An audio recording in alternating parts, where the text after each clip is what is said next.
Hello and welcome to our channel. In this video I will do a QuickQuote demo. It's going to be a short and fast demo so you can rapidly see how easy it is to use and how fast and accurate you can get a mold quote.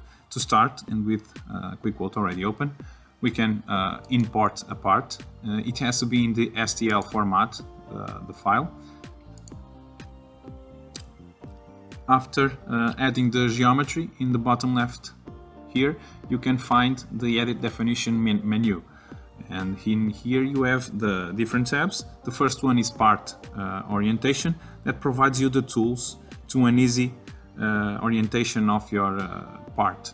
You can use Auto Orientation, that seeks automatically the best position of the part, reducing negative areas and undercuts, or you can opt to use Manual Rotation around every axis, and Manual Alignment, which allows you to align the normal of a face with the selected axis, as the same way as align a circular face center line with an axis. You have to click Apply, so you work in the next steps with the part in the correct position. So moving to the next tab, it is Part Material. Here in this tab you can scroll through the part, the material families. These are generic families, not specific materials, and you can choose which one is the correct one to the project. Select it and then move to the final tab, which is Part Pattern. In this tab you can define the cavities of your mold. If it's a single cavity, it's okay, but if you have more cavities, you can create a layout. Simply come here to Type, select Rectangular, and for example we have a 2x2 distribution. This pattern is based in the mold origin, represented by this red dot here, and then you can, for example, rotate the geometries. Simply Control select the geometries you want to rotate, and then come here to Rotation and rotate it 180 degrees. You can also define symmetry if you want to have a 2x2 mold layout, or for example like a family mold. You can suppress geometries, and if you select, in this case I will select all of them, the cavities, you can come to this option and align a specific face with the mold partition line.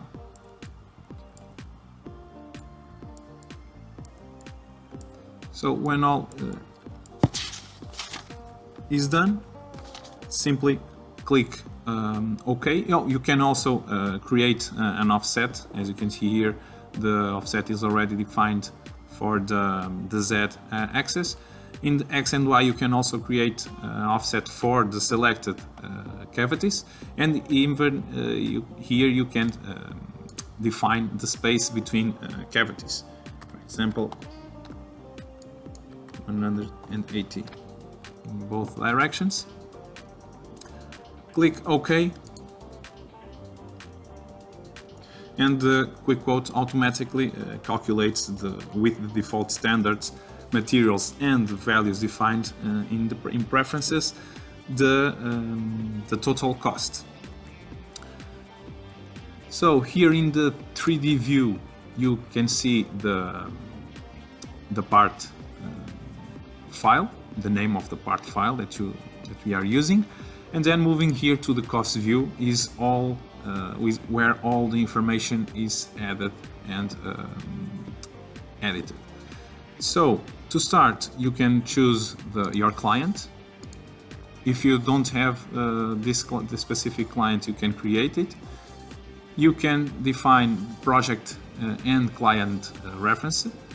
Here the proposal date is automatically from your operating system. The proposal number, you can type in the number that you already use, or you can take advantage of the auto proposal number that QuickQuote offers, and select the way that you want to represent the proposal number, which is going to be updated after every proposal that you create. Here the payment conditions, you can define them also in the database. In this case I have only this. Additional information, you can add information like, for example, the estimated parts production by year, or the time that the mold will be in commissioning. Injection points per part, production machine, cycle time if you already have it, mold warranty, and additional notes. All this information is going to be included into the report.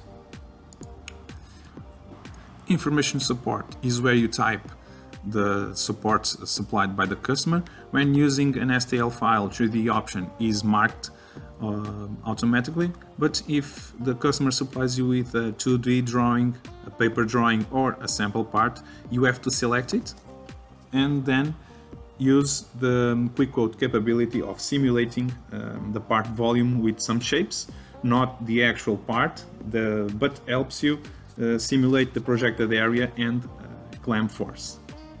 Part information is information about the file that we added. In this case, the maximum dimensions, the projected area, and the total weight. The estimated clamp force is calculated taking account the projected area. You can also force a specific production clamp force.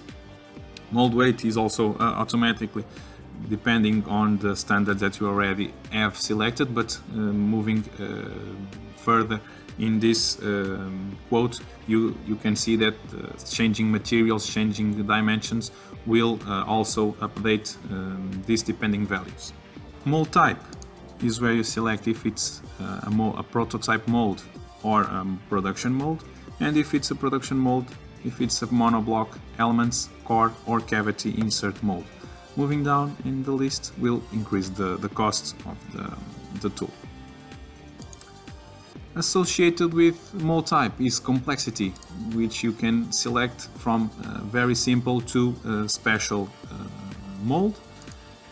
And in the cavities is reflected the distribution of the cavities through the mold. Here in mold size, the dimensions are automatically generated using the cavity distribution, mold type, and maximum plate dimensions according to the standards that are predefined in the preferences menu. And here in the button mold size and dimensions, you can configure your mold. Starting here, you can select which standard catalog you want to use,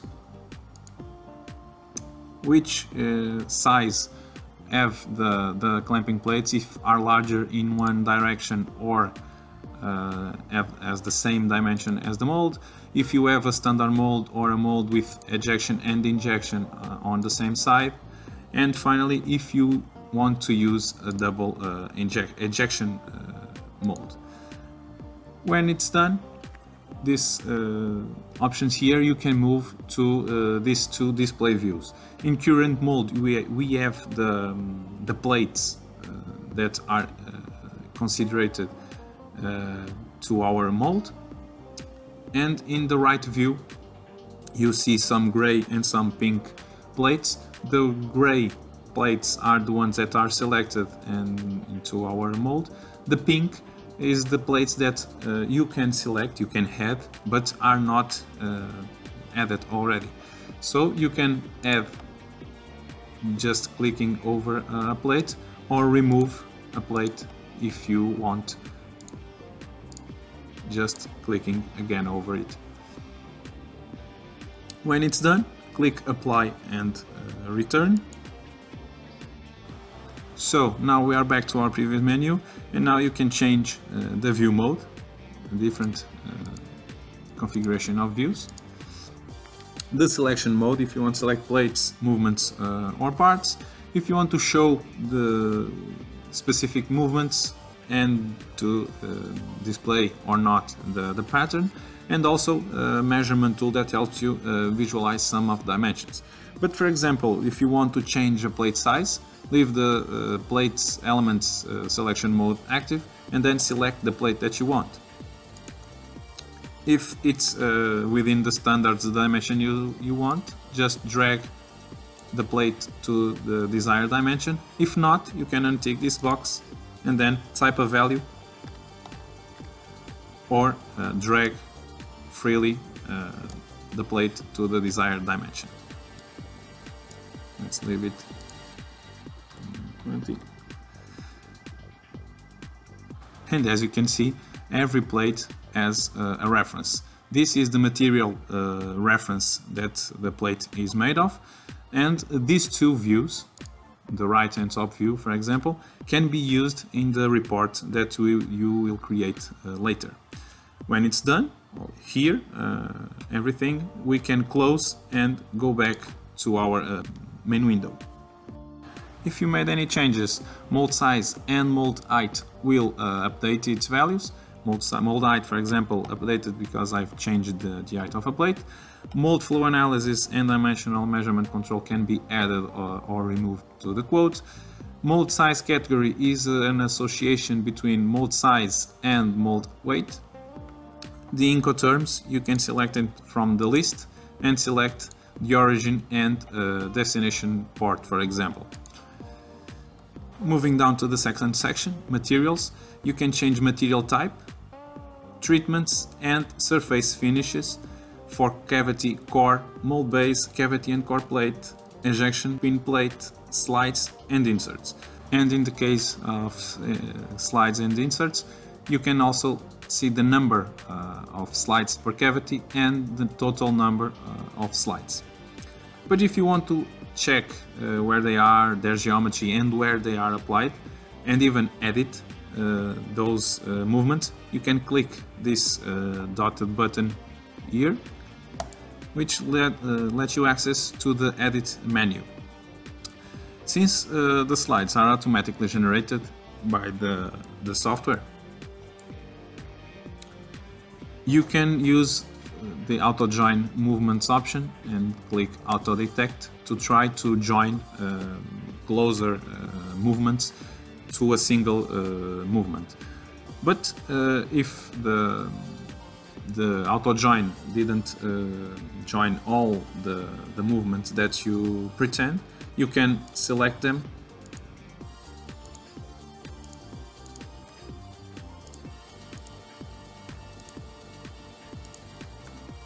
and simply click join, and you have all these movements in a single one. When you have a movement selected, you can change its type, if it's a slide or a lifter, the type of movement, see if it's mechanical or hydraulic, or even mixed hydraulic and mechanical movement. Its direction, you can edit the direction, you can flip this same direction, define its complexity. You can even create symmetry if, for example, you have symmetric movements into a model. And in this box here, selected parts, you can add thumbnails showing you a detailed view of the movement, and then this can be added to the report and changed to the customer. So we have another one here. Okay.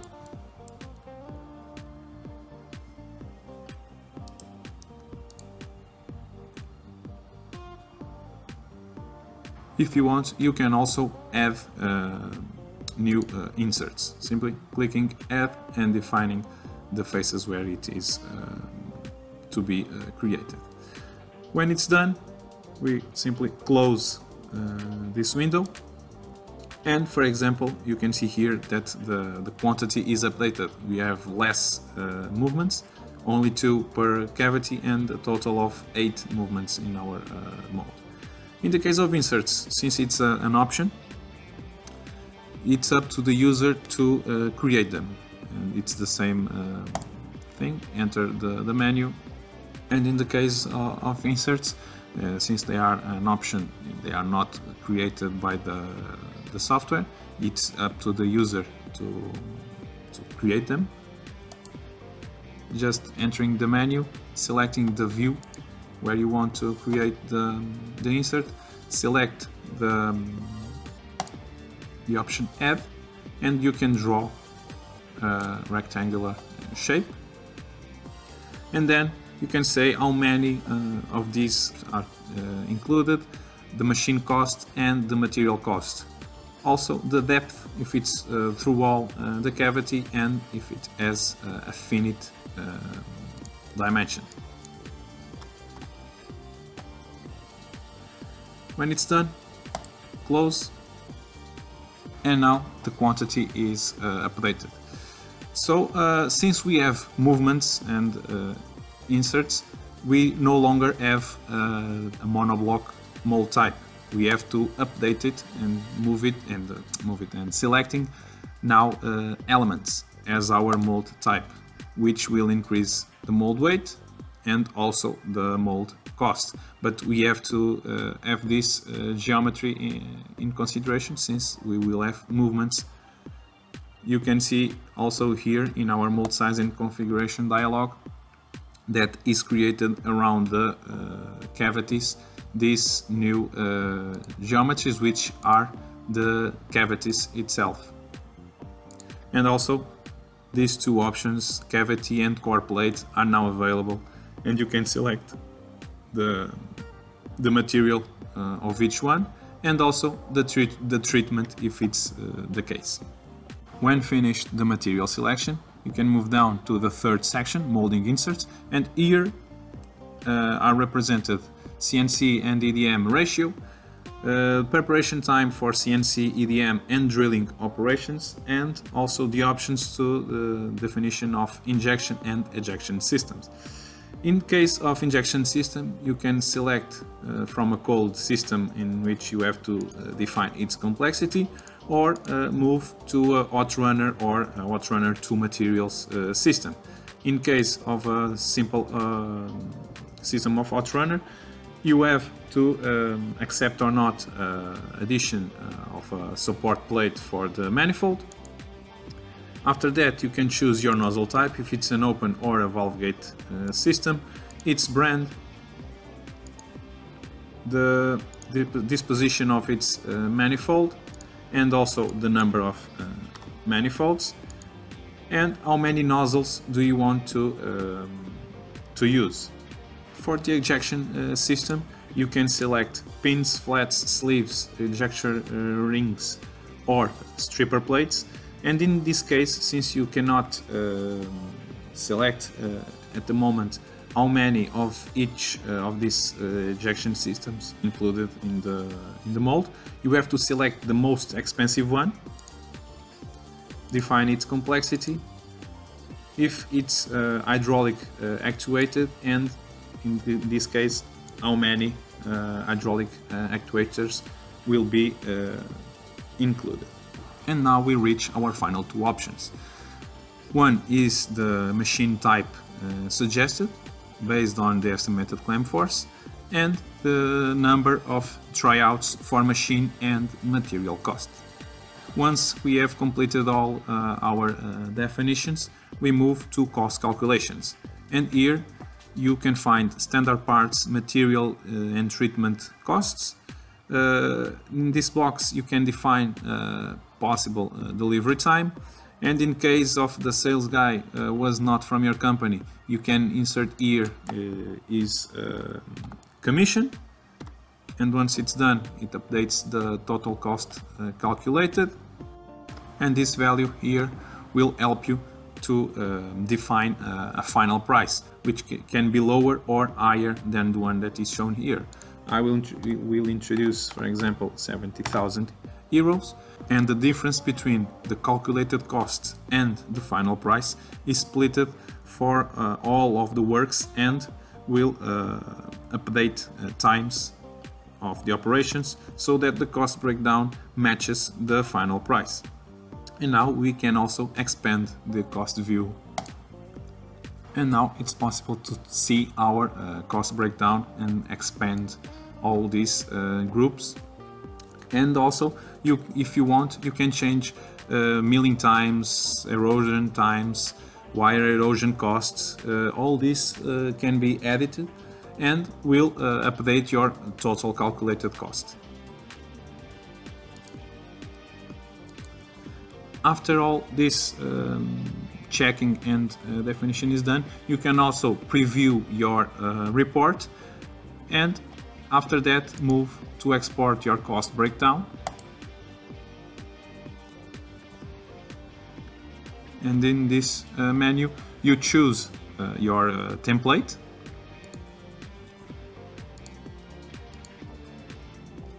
Now the software will check if you have a language support, or in case you have different languages in your template. Just choose the language in which you want to export your cost breakdown, choose the name and the location for the new file, and also if you want to export an Office PDF or both format files, click Export. Okay, this folder does not exist.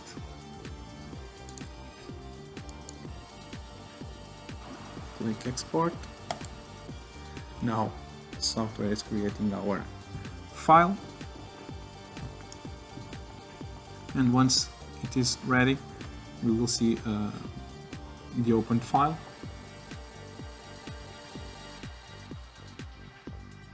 And then we can send it to our customer, print it to give it to one of our colleagues. And with this final step, we reach the end of this demo. I hope you have enjoyed it, and if you want additional information, you can use one of these channels that are shown. And thank you. See you next time.